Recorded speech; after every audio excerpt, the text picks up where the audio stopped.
My feminism will be trans-inclusive or it will be bullshit.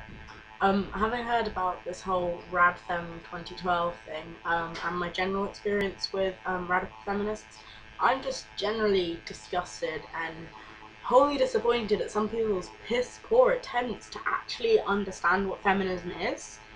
Um, these people who call themselves feminists, I'm going to refer to them as TERFs, trans-exclusionary radical feminists.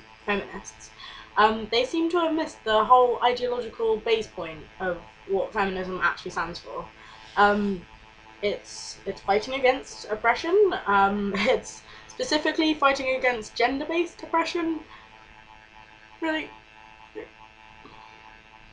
On top of the fact that these TERFs are just generally fucking up and not getting it, they're actually pretty fucking dangerous.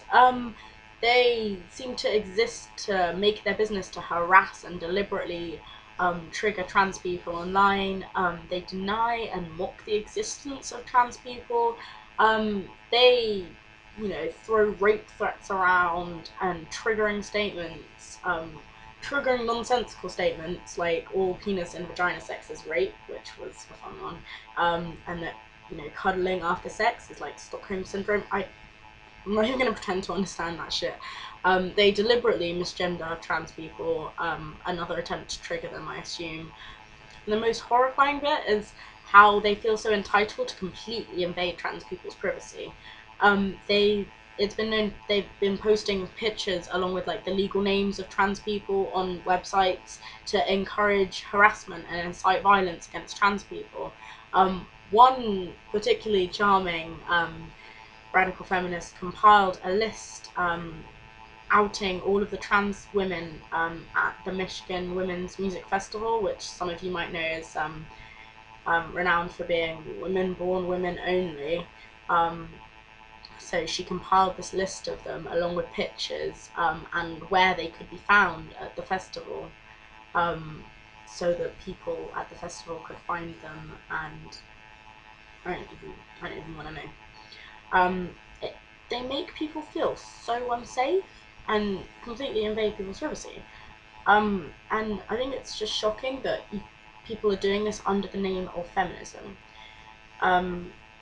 That's not a feminism I want to be a part of.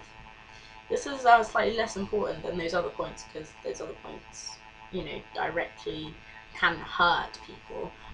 But trans-inclusionary radical feminists completely discredit the rest of feminism. I think I assume that like 9 times out of 10 when people say, oh, I'm not a feminist but, or oh, I don't like feminists, and those kind of sentiments, it's probably because they're equating feminism with some stupid radical feminist shit. People tend to group us all together. I don't want to be grouped with that shit, okay? Trans-exclusionary radical feminists are so damaging and so dangerous and so hateful, and I don't call them feminists at all. But here's another way in which cis people can use our privilege to do some good, because when we challenge, disgusting cis sexism and other awful TERF shit, we stay relatively safe. But when a trans person does it, they're putting themselves at a lot of risk. So we should be challenging it as much as we possibly can. And we should 100% be supporting trans people where they need it whenever they're being threatened by TERFs. Yeah, that's basically my thoughts on this whole situation. Is we should shut RadFem 2012 down if we possibly can, and any other TERF shit, because it's so damaging to feminism, it's so dangerous to trans people, and it's so hurtful to everyone. I say down with TERFs and up with trans-inclusive feminism.